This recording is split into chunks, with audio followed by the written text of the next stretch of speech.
Hello everyone, and welcome to this Diablo 3 video. Today we're going to be showcasing the Monk Inna's Mantra set, and specifically we're going to go over the speed farming build variation.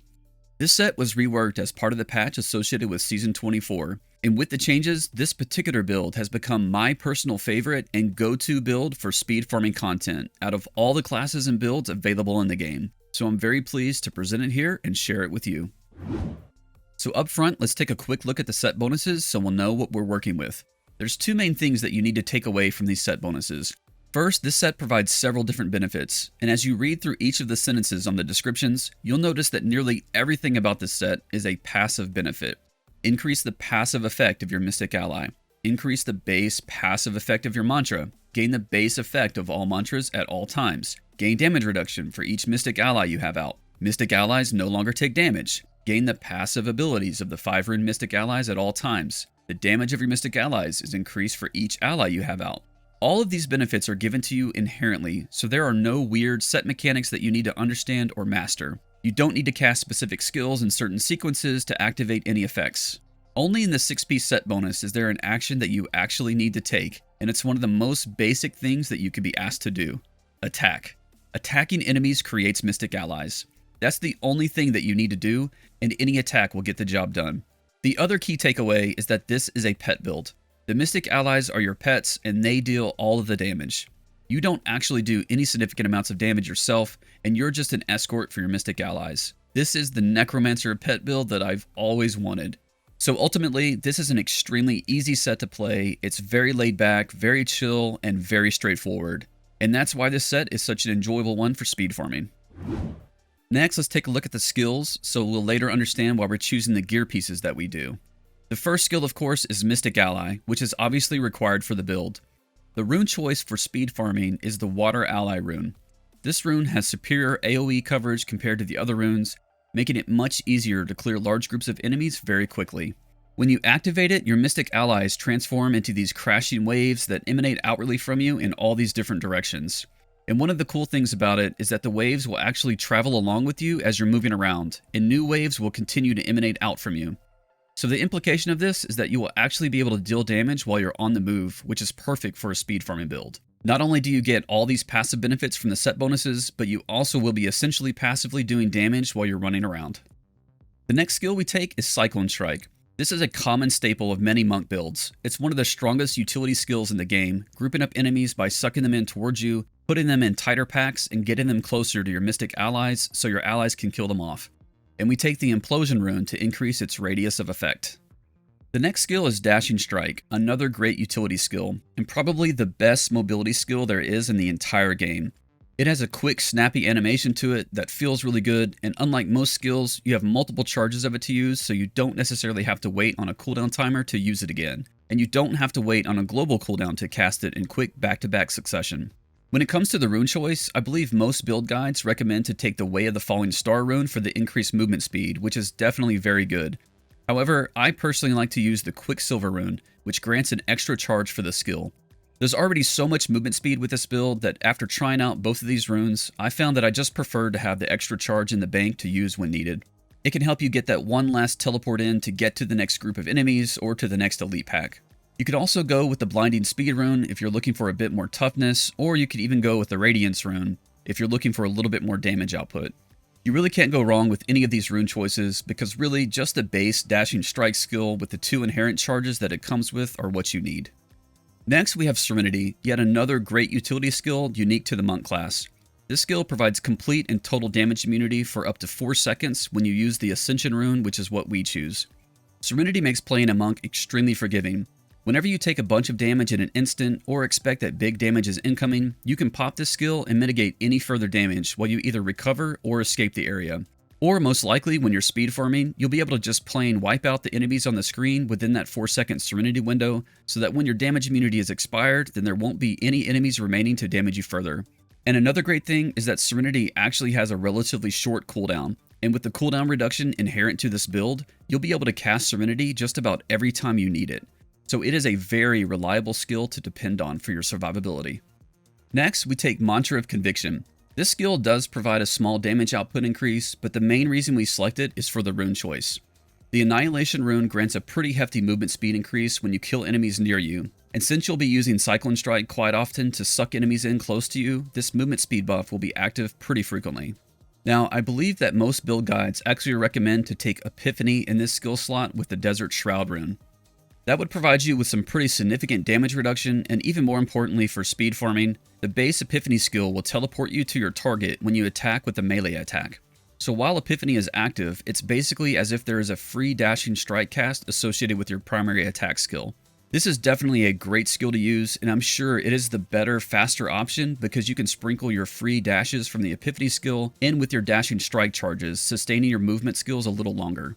However, after playing around with both Epiphany and Mantra of Conviction, I prefer the extra movement speed from Mantra of Conviction. I think this is just one of those things that comes down to personal preference. It feels like I already have enough dash charges to teleport around with the dashing strike skill itself, so I don't really need any more, and I also don't have any issues with toughness nor spirit generation, so the other bonuses from Epiphany aren't that useful, so I just opt to go with the additional movement speed instead from Mantra of Conviction. And in the last skill slot, we have Way of the Hundred Fist, which is a primary attack skill and spirit generator. We take the Blazing Fist rune to gain a little bit of extra damage output and movement speed, which are both beneficial in a speed farming build. It is worthy to note that the bulk of your spirit generation will actually come from the Mystic Ally skill. The only skill that you will need to cast often that costs spirit is Cyclone Strike, and you'll only do that periodically, so you don't have a constant significant drain on your spirit levels, and you'll be casting Mystic Ally pretty much whenever it's available, so it will keep your spirit topped off. So with Way of the Hundred Fist, you won't need it for spirit generation, and it doesn't do significant amounts of damage, so the only real benefit of this skill is for the attack speed and movement speed bonuses from the rune. And plus, it just gives you something to do. Otherwise, you might end up just standing around while you wait for your Mystic Allies to kill enemies. So in your free time, when you don't have any loot on the ground to pick up, you can target a high health enemy like an elite and attack them with Way of the Hundred Fists to grant its bonuses and plus to attack something to benefit from your life on hit. But neither one of these things should be crucial when you're farming lower difficulty level content quickly.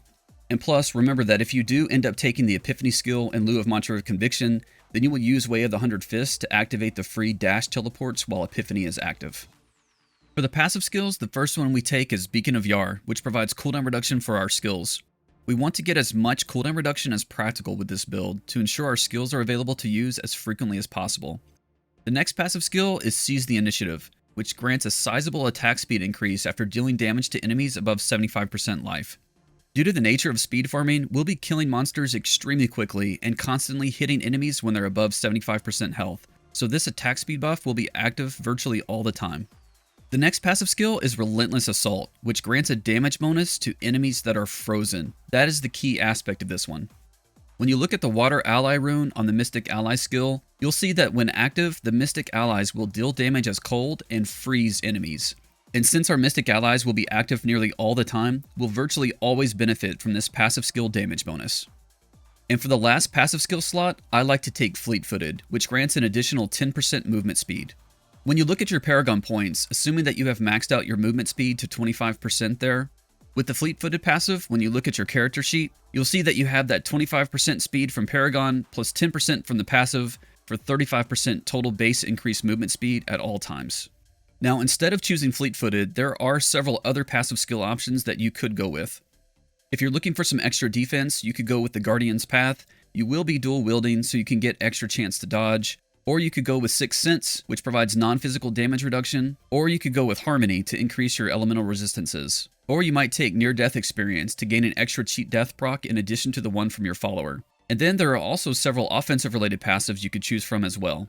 You could go with Determination, which provides up to 20% extra damage based on the number of enemies near you. Or you could go with Unity, which also provides up to 20% extra damage output based on your number of allies. And I'm pretty sure that your follower and your Mystic Allies count as allies toward this passive, so even when you're playing solo, you would benefit from it. Or you could also go with Momentum, which also provides 20% extra damage output based on how far you've traveled recently. And since this is a speed farming build, you would be able to maintain this buff virtually all the time. So lots of passive skill options to choose from. Next up, let's go through the gear choices. For the Innat's Mantra set itself, you're going to equip 5 of the 7 pieces in the head slot, torso, hands, waist, and legs. In order to benefit from the 6-piece set bonus, we will need the Ring of Royal Grandeur, which we have slotted in Kanai's Cube.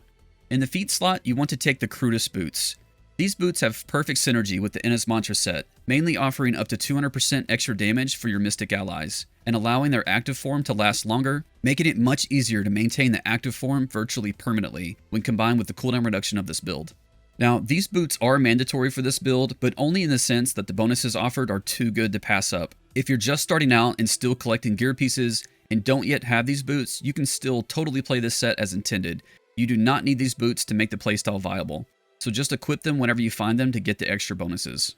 For the shoulder slot, there aren't too many useful legendary shoulder items in the game, but luckily the monk has a very solid choice in Lefebvre's Soliloquy, which provides increased toughness. Since we'll be using Cyclone Strike anyway to help group up enemies, these shoulders add a huge bonus that we don't have to do anything different or additional to obtain. And then in the wrist slot, we have Warzekian Arm Guards, which provide a healthy movement speed increase when you destroy objects in the world. This is a very common item used in many speed farming builds. After doing a little bit of testing with this, it appears that the Mystic allies destroying objects, including in their active water wave form, do not trigger the bonus from these bracers, but you will be casting Cyclone Strike fairly often and will easily destroy objects yourself to trigger the movement speed increase. When it comes to jewelry for the amulet and one of the ring slots, we use the 2-piece Endless Walk set with the Traveler's Pledge and the Compass Rose. This set either provides additional toughness or damage output, depending on if you're moving or standing still.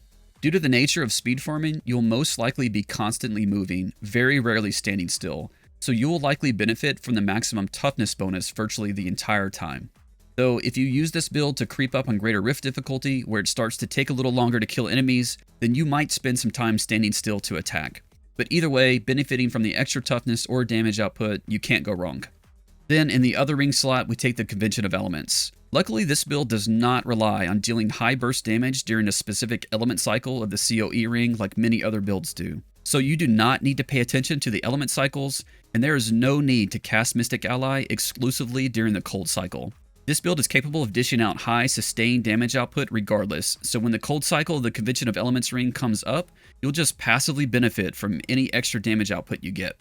For the weapon slots, you will be dual wielding 2 one-handed weapons. You will want to take Engium, which reduces skill cooldown after killing elite enemies. Like many speed farming builds, this weapon is absolutely crucial. This will massively help you keep Mystic Ally and Serenity, and most importantly, Dashing Strike available for use.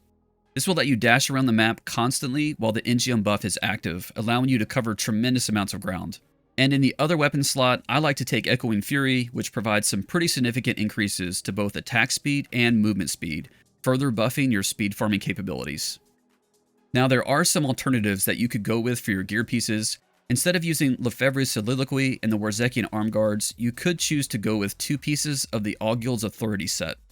This set provides some pretty significant damage output and toughness bonuses, and since you'll already be needing the Ring of Royal Grandeur for the Innis set pieces, you'll be able to wear just 2 pieces of this set and benefit from the 3-piece set bonus. For rings, a good alternative is to wear the 2-piece Bastions of Will set with Focus and Restraint. You will inherently be casting a resource spending attack pretty often with Cyclone Strike, so you would benefit from this part of the bonus virtually all the time. And we do have a resource generating attack with Way of the 100 Fist, which you will at least use occasionally, so this ring set is a solid choice. In the event you do use these rings, you will open up your amulet slot, allowing you to possibly wear Squirt's Necklace, which provides a big damage output bonus. The downside to this amulet is that you will take additional damage, which can come in some surprising bursts. However, this can be offset with cheat death procs or with your Serenity skill. Another alternative for your amulet would be to go with a Hellfire amulet, which would give you an extra passive skill, and as discussed previously, there are several additional passive skills for you to choose from that are beneficial for this build.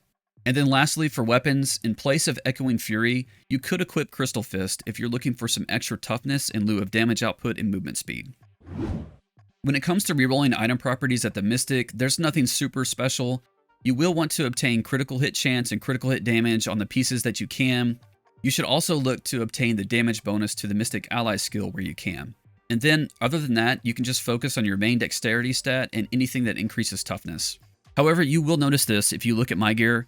I recommend that you obtain pieces with a secondary property that gives extra gold for monsters. You'll see that I have several non-ancient pieces of gear, including several non-optimized pieces where I focused on obtaining this extra gold secondary property. Ultimately, you want this property on as many pieces of gear that you can get to maximize your gold income, and to help you empower every Greater Rift that you do. This set is quite powerful, and once you have high enough Paragon and Legendary gem levels, you can afford to give up the damage output and toughness on your gear pieces to get that extra gold, and you'll still be able to clear rifts quickly and efficiently on Torment 16. Next, for Kanai's Cube in the weapon slot, I prefer to take Messerschmitt's Reaver. This item doesn't add a significant amount of cooldown reduction, but it does add a noticeable amount, allowing you to keep Mystic Ally, Serenity, and especially Dashing Strike available for use. While speed farming, you should be killing enemies quickly enough to benefit from this item quite a bit. But if you use this build to push into higher greater rift levels where your killing speed starts to slow down, then it will make sense to switch this to the Furnace, which increases damage against elite monsters. Alternatively, you could also go with Flying Dragon, which increases your attack speed and overall damage output. In the armor slot, you will take the Bindings of the Lesser Gods. Much like the Crutus Boots, this item is a perfect complement to the Inna's Mantra set and is absolutely mandatory from the standpoint that the bonuses are too good to pass up. But without it, the build is still viable if you're just starting out and don't yet have these bracers. Along with your shoulders, this is another item that will provide a significant buff when you cast Cyclone Strike, which you will do frequently anyway. Now, since these are bracers, you might be tempted to wear the Bindings of the Lesser Gods in lieu of wearing the Warzekian Arm Guards. However, if you do this, there just aren't any real attractive alternatives for the Kanai's Cube armor slot. If you didn't want to wear the Warzekian Arm Guards, then you'd be better off wearing the two-piece All-Guild set as mentioned previously, and leaving the Bindings of the Lesser Gods in the cube. And in the jewelry slot, as mentioned previously, you'll need to have the Ring of Royal Grandeur to activate the 6-piece Inna's set bonus. For legendary gems, you'll want to go with Enforcer. Your Mystic allies count as pets, so this gem will significantly increase their damage output outright. Next, you'll want to have Bane of the Trapped. This gem will make enemies take additional damage when they're under control and parrying effects, and remember that your Mystic allies will constantly freeze enemies when the Mystic ally skill is activated. And for your third gem, it will depend on the content. If you're speedrunning greater rifts, then you will want to use Bane of the Powerful, and for other content where gold can drop, like in regular Nephilim rifts or in bounties, you will generally want to use Boon of the Hoarder. And then for regular gems, you'll go with a pretty standard loadout, with a diamond in the helm for extra cooldown reduction, emeralds in your torso and leg slots for your main stat, dexterity, and emeralds socketed in both of your weapons for extra critical hit damage. For Paragon, there's nothing particularly special to mention. You'll of course want to maximize movement speed first, then dump any remaining points into dexterity. For the offense tab, I don't think you can go wrong with any of the selections, and the same goes for the defense tab. And in the utility tab, I would put a priority on gold pickup radius first, since we are playing a speed farming build that should at least be partially aimed at gold collection. And lastly, for your follower, I would go with the Enchantress so you can get the extra cooldown reduction from her second tier of skills. The most important item to equip are the Nemesis Bracers. These will spawn elites at shrines and pylons that you come across, which will then trigger the benefits from the Engion weapon more frequently. If you play in games with other people, then you might want to wear the Nemesis Bracers yourself in lieu of the Warzekian Arm Guards. And for the rest of the follower gear, everything is pretty standard. The Flavor of Time, Broken Crown for extra gems, homing pads to teleport back to town more quickly, the 2-piece Sages set and the 2-piece Cane set combined with Ring of Royal Grandeur to activate the 3-piece set bonuses to obtain additional Death's Breath and Greater Rift Keys, the Follower token with the Follower Cannot Die property, and if you're playing solo, then you can equip an Avarice Band ring on your follower and have that legendary power emanate to you. I will often play in public or group games, so I will switch out the Convention of Elements ring with the Avarice Band on my character depending on what content I'm doing. So now that we've gone through all the setup, let's head into a few regular Nephilim rifts and talk through some of the key points of the playstyle. As we already saw, this set is extremely straightforward. You'll seek out monsters, and once you find a grouping you'd like to kill, then cast Cyclone Strike to hit them and group them up, and then cast Mystic Ally immediately after that. Your Mystic Allies will very quickly eliminate everything on the screen, so you'll just keep moving forward looking for more to kill. You can choose to mainly focus on elite packs or larger groups of monsters, or you can just kill everything you come across. There's no need to discriminate. And that's pretty much the core of what you need to do. Hit right-click to cast Cyclone Strike, then the number 4 hotkey to cast Mystic Ally. The order in which you cast these two skills isn't too important. You can cast them virtually at the same time. I find it best to just repeatedly move forward into a new group of enemies and hit right-click and number 4 simultaneously and keep repeating that process. Mystic Ally won't always be available. Sometimes it will be on cooldown, but I sort of mindlessly just hit the number 4 key anyway, so I never have to look down at the cooldown and worry about it. With the cooldown reduction in this build, Mystic Ally will be available pretty often, and if you follow this method of hitting number 4 every time you hit right click, then Mystic Ally will virtually always be active. The next thing worth mentioning is with Mantra of Conviction. With the way the set bonuses work with the mantras, there's no need to cast Mantra of Conviction manually, since you're already passively granted the maximum benefit of the skill. But during the playthroughs here, you might see that I hit the number 3 and number 4 keys simultaneously a lot of the times. I do this sort of subconsciously out of habit. I usually assign skills to the number 3 and number 4 hotkeys that need to be cast fairly often on all of the classes in Diablo 3. So even when I try not to waste spending spirit on Mantra of Conviction, I know I still end up doing it pretty often. But even then, you'll notice that we still have plenty of spirit available for Cyclone Strike throughout the rifts, especially because we're casting Mystic Ally whenever it's available, and we're constantly getting that spirit refill from the skill. Once you feel pretty comfortable with casting right click and number 4 periodically, then you can incorporate Dashing Strike into the mix to move forward even faster. You'll basically cast Dashing Strike as often as you can to move around. I find it to be a good approach to dash into a group of enemies to then hit right click and number 4.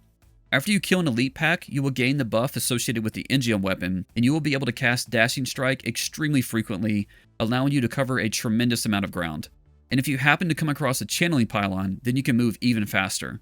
In these moments, you'll really want to try to focus on being an elite pack hunter and killer, dashing through enemies until you find that next elite group, to kill them off and then repeat.